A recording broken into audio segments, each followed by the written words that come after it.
Good afternoon, everyone, and welcome to the next in our Export Skills Program series of webinars. And today, the final one in our Cyber Security Readiness module. I'm Collins Rex. I'm a director with the Global Trade Professionals Alliance, and the GTPA is an organisation that cultivates international standards within the industry. Our aim is to create a trade environment that is both trusted and inclusive for all. The GTPA has partnered with Global Victoria to deliver this comprehensive export skills program. Now, the program has more or less completed. We've got a couple of sessions still to come, not in e-commerce, not in cybersecurity, of course, but certainly in e-commerce. So you are more than welcome to register for that. And there's also one business rules and regulations session still to come. So for this particular module, the Cyber Readiness module, we have also partnered with the Cyber Readiness Institute out of the United States, and CRI convenes senior leaders of global companies and supply chain partners. It shares cybersecurity best practices and resources, and it develops contents and tools to improve the cyber readiness of small and medium-sized enterprises. As always, I just draw your attention to the disclaimer on the screen, and also please bear in mind that today's webinar is being recorded. I begin today by acknowledging the traditional custodians of the land on which we meet, which for me is the land of the Wurundjeri people of the Kulin Nation, and I pay my respect to elders past, present and emerging. And I extend that respect to all Aboriginal and Torres Straits Islanders people who may be joining us on today's webinar. So as I mentioned, I'm Collins Rex, and I'm a director with GTPA. I'm also Australia's first Cyber Readiness Institute certified cyber readiness coach, and I'm delighted to be your presenter for today's session. Now, we've covered over the last 5 or so weeks exactly what you need to do in order to become cyber ready. And today we're going to focus a little bit more on what is involved in becoming a cyber leader. And at the end of today's session, I'll also give you some details as to what you need to do next if you want to be considered for certification as a cyber leader by the CRI. So as we always do, today we'll just touch again on a recap of the core 4 and the cyber leader personas. We'll look at the roles of the cyber leader and the cyber coach. We'll look at how you become a CRI certified cyber ready company, and then next steps, as I mentioned. And of course, as always, you are more than welcome to type any questions in the chat box, or send me an email at the end of today's session, and I will address the questions. So starting off with a recap of the core 4, and as always, what is cyber readiness? So of course, cyber readiness is taking practical steps to prevent cyber attacks by focusing on human behavior related to the 4 core issues and knowing what to do if an incident occurs. And those core 4, as you know by now: passwords and multi-factor authentication, software updates, phishing, USBs, and file storage and transfers. And our cyber leader personas, and we'll be touching on those personas again over the course of today's session, just to highlight how they would react in certain scenarios. So our 3 cyber leader personas, we have Katie, who owns her own retail shop. She manages 3 employees. She has an IT consultant that sets up website and payment processing. And Katie is a cyber leader because she has had no one else to delegate it to.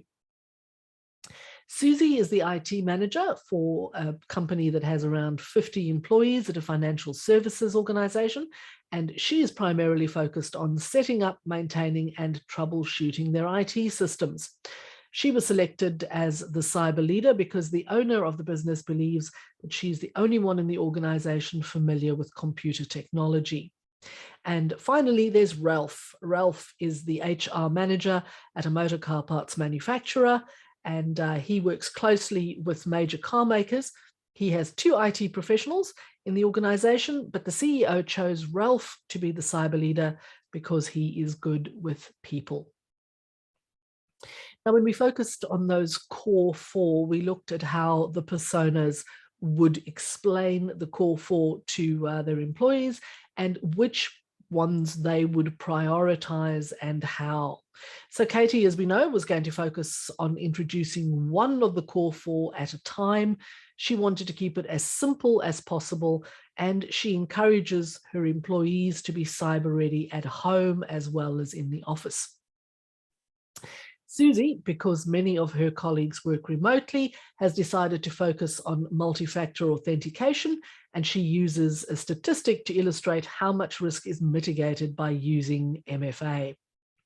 Ralph, on the other hand, decided to focus on the different types of attacks, and he uses health and safety analogies to help people understand the differences, partly because that is Ralph's wheelhouse and also because he understands the employees in his business and he knows how they will relate to the issues.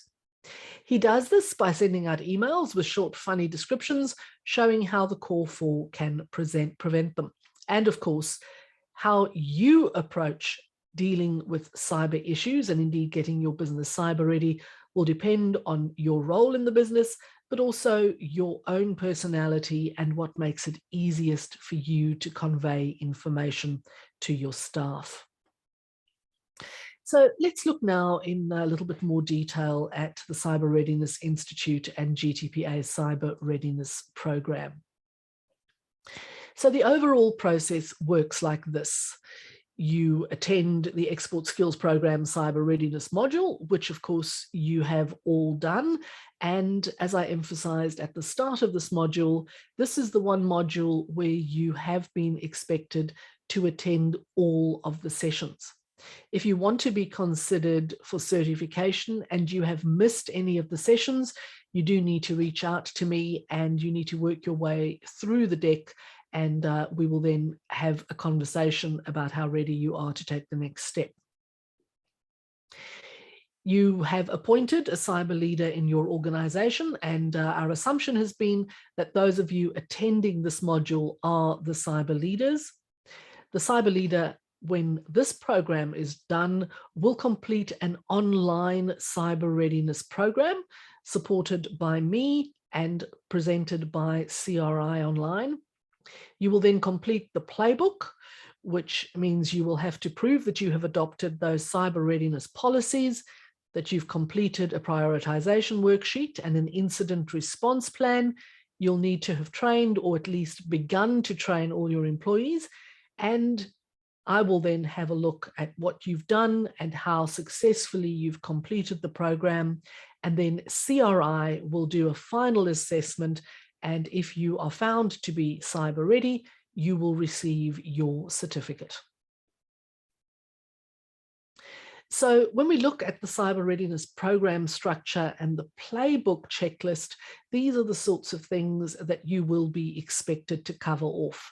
A baseline assessment of your business and where it stands before you commence working with them, your prioritization worksheet, and then you will be expected to have formulated based on the material we've already covered, but obviously adapted to your own business and your own circumstances, policies around passwords and multi-factor authentication, software updates, phishing, and USBs and secure file sharing. You'll also need to complete that incident response plan for your business.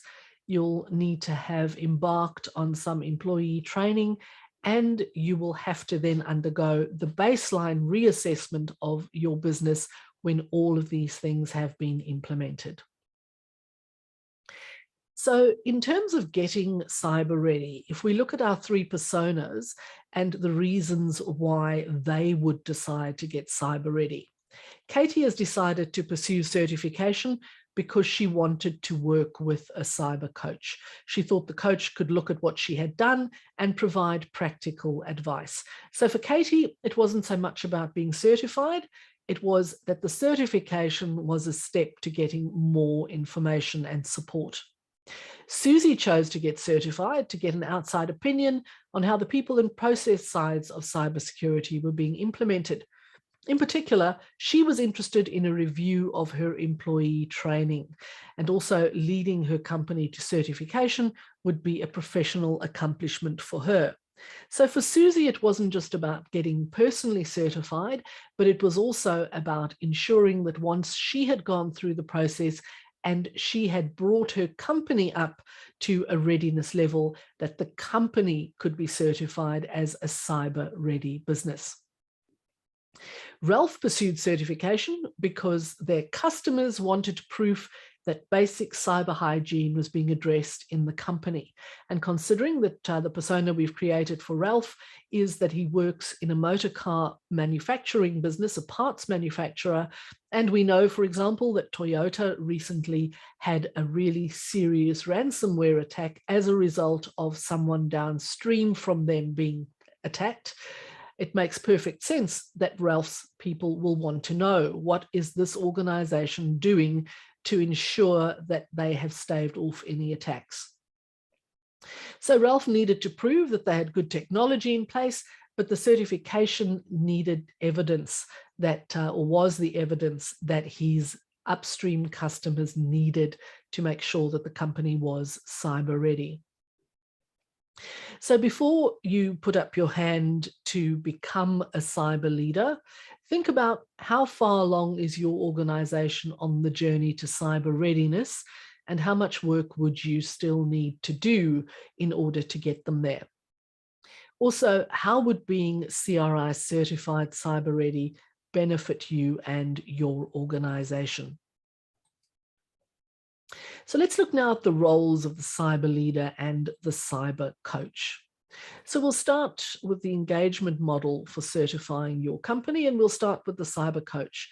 So the cyber coach, and in this instance, that is me, has been trained and qualified by CRI. I support a number of different SMEs and cyber leaders across a number of different organizations. I will also be the person who drives your program completion, and I will verify you as a CRI certified cyber ready organization and person in the first instance, and will then suggest to CRI that you can be certified. The cyber leader, on the other hand, there is one in each SME, and that has been appointed by the company. And as I said, our assumption is that those of you attending these sessions are the people that have been appointed by your business to become the cyber leaders. You will need to complete the online Cyber Readiness Program, and that is over and above the workshops and the webinars that you have already gone through. You will then need to train your employees and complete the playbook. So what is the role of the cyber leader? Well, starting with people and process, you need to know the role of all the people in your organization, all the processes and the technology that is necessary in building a cyber ready culture. You will also need to understand effective change management to build and sustain that cyber ready culture. You will have to develop the skills, the attitude, and the knowledge for managing people, processes, and technology. And again, the assumption is that those of you who have already gone through this program already have the skills, the attitude, and the knowledge. And you will need to know how to develop, implement, and then continually improve practical cyber readiness policies. Now, we've already covered off the basic policies for the core 4. That it will be your starting point for developing your own cyber readiness policies. Now, the role of the cyber leader also encompasses technology. You will need to understand cybersecurity technology well enough so that you can reduce the risk in the 4 core areas and develop that incident response plan.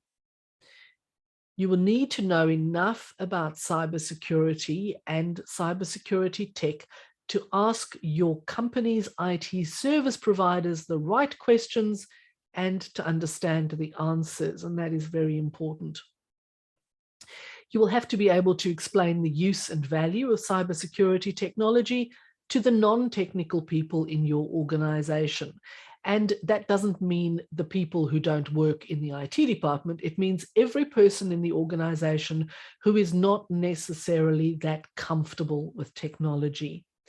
And you will, at the end, need to make a practical difference in the cyber readiness of your organization. And I know that some of you who have attended all of these webinars and workshops have already begun to do just that. Now, when we look at the personas and the way in which they would approach technology, for example, Katie relies on her IT consultant to do everything from helping to install software to manage her e-commerce site. She needs to know how to ask the right questions and understand what the IT consultant is doing, and that's why she becomes a cyber leader.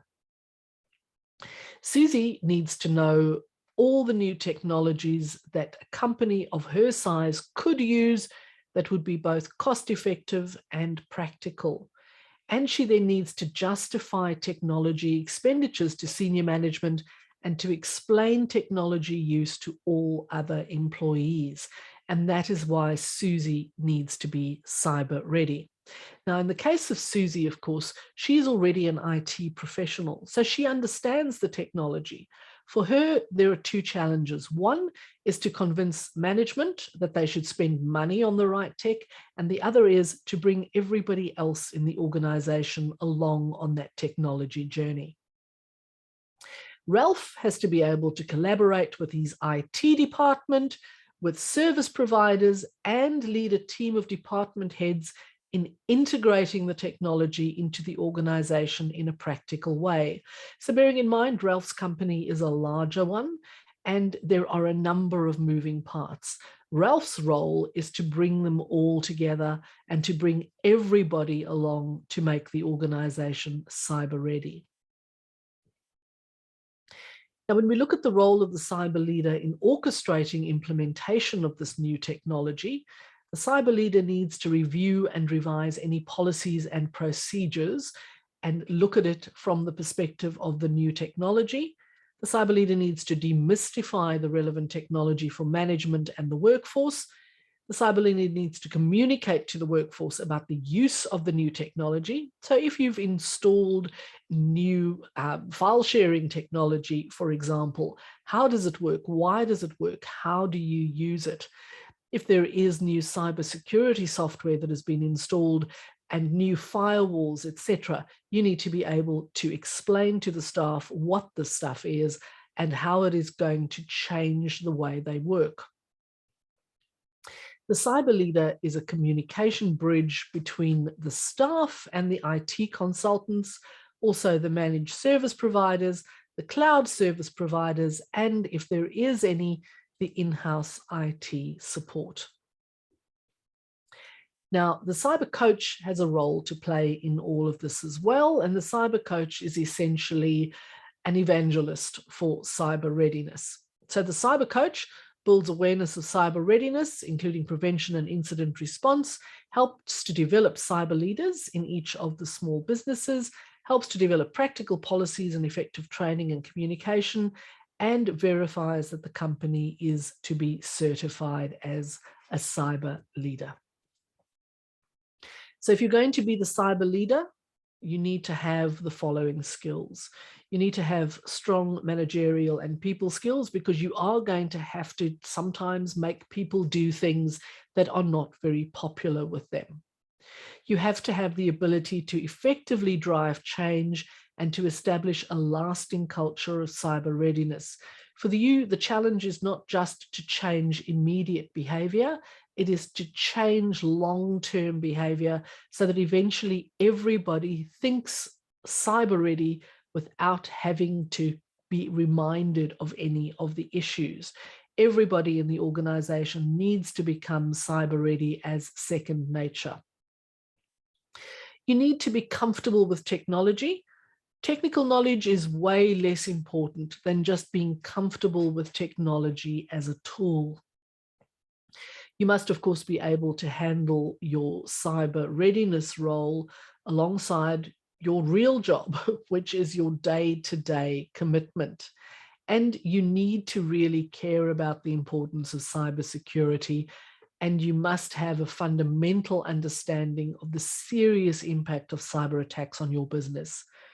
And then you need to support your organization's leaders at the appropriate level of authority.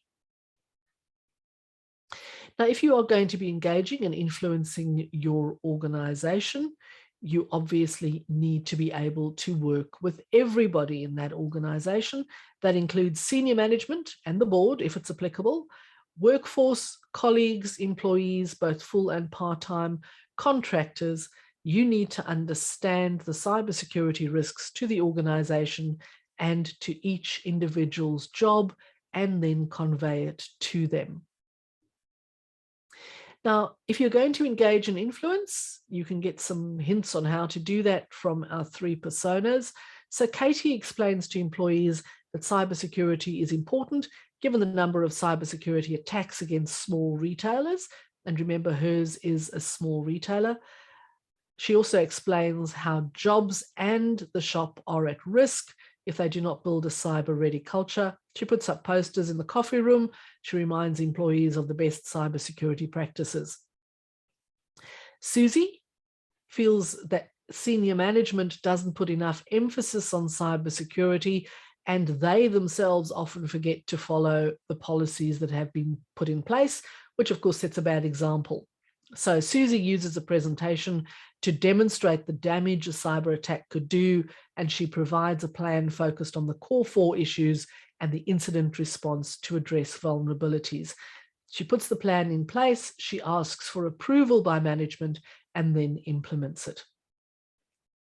Ralph sits in that bridging role between senior management, IT, and the employees, and he forms an internal team with representatives from senior management and the other departments to make sure that they are brought along on this cyber readiness journey. So you're going to have to be working with senior management in your organization. So what do you need from them? You need a visible display of their commitment. You need support for the Cyber Readiness Program. You need the authority to make decisions and engage people when it comes to cybersecurity. You need the resources to get the job done, and that's probably mostly time. And you need a commitment from them that your cyber readiness role is important enough to communicate to the entire workforce.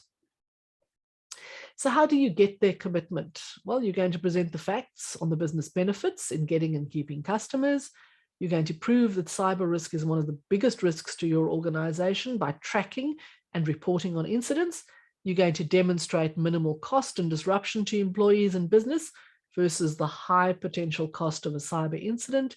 And you're going to explain how cyber readiness can be a business differentiator when you're competing for customers. You have to work with everybody in the organization. You've already talked about how we're going to deal with management. Now you need to be able to work with your peers. So what do you need from everyone in the organization? Input from them on making cyber readiness practical for their jobs. You need each individual employee to take responsibility and to be accountable for their actions. You also need to get them over the line when it comes to everyday cyber ready behavior so that it becomes second nature. You need to help them to understand their role in an incident, and you need to get them to the point where if they see something that doesn't appear right, they say so. So how do you get the commitment of the employees in your organization? You highlight the cyber risks and the disruption to their job if an incident occurs. You highlight the possible irreparable damage to the organization if an incident occurs. You tell them that senior management is committed and you demonstrate that to them. You demonstrate minimal disruption to how they operate, and you explain what they learn can help them with their personal cybersecurity as well. So what they learn in the office, they can apply in their homes. So again, before you make a decision about whether you want to go down the certification route, think about What would you highlight to convince senior management about the importance of cyber readiness? What steps would you take to make sure that the new cyber policies support a culture of cyber readiness and avoid the work around culture? So let's look at the next steps. If you want to be a Cyber Readiness Institute certified cyber leader, just a few things that you need to do. First of all, send me an email and let me know that you would like to be considered for certification. I will send you an application form, not War and Peace, but asking some basic questions just to assess your level of commitment and also what you think you might be able to achieve in your organization. And then, very importantly, you need to be able to commit to the program. And you will be expected to do between 15 and 20 hours of online work before your certification assessment occurs. Now, you don't have to do those 15 and 20 hours concurrently and get them all done within a matter of days. You can spread it out. And again, I will discuss with you what a proper time frame is for you. And that's going to be different for everyone. Some people might want to just devote time to it and get it done. Others might want to spend a longer period of time and get it done over a period of some weeks. Now, we will put a line in the sand at some point. It can't be completely open-ended, but of course, we can be as flexible as you need to be. So bear that in mind. Drop me an email if you want to be considered. A total of 10 cyber leaders can be certified as part of the Export Skills program.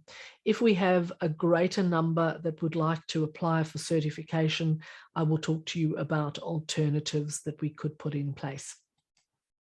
And that brings us to the end of today's session and indeed to the end of our cyber readiness module. I know that I've certainly enjoyed it. It's been great having you on board and having you part of this process. And I do look forward to seeing as many of you as possible coming through as cyber leaders and being certified. As I mentioned, there are things to consider before you put up your hand.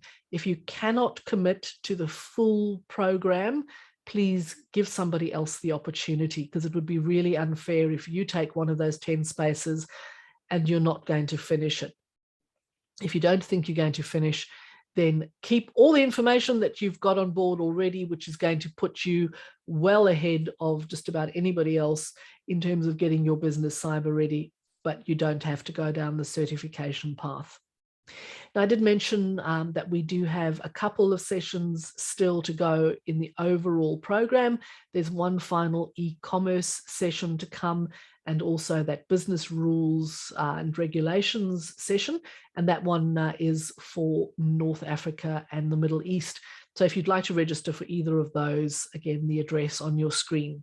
And as always, if you would like a copy of today's slide deck, feel free to send me an email, and of course use that same email address if you want to be considered for certification. Now, it doesn't look as if there are any questions, so I think we've probably covered everything that you need to know. Of course, if you do have any questions and you want to know whether you should apply for cyber readiness, for example, and you're not sure, feel free to drop me an email and we can take the conversation on from there. Thank you, everyone. It's been great to see you all on board from day one and part of this program from beginning to end. And I hope that whatever you've learned here, you are already applying in your business. And if you're not already applying it, that you will do so, because cybersecurity is such a vitally important issue, not just in terms of doing the right thing by your business, but in terms of making sure that you do the right thing by everyone else in your supply chain, protect your valuable assets and protect those of your customers and your suppliers too. Thanks, everyone. Have a great Friday afternoon and a great weekend. And I look forward to seeing you for the final 2 sessions in the Export Skills program.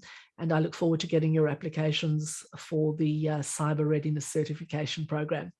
Have a great day. Go forth and do some safe business. Goodbye.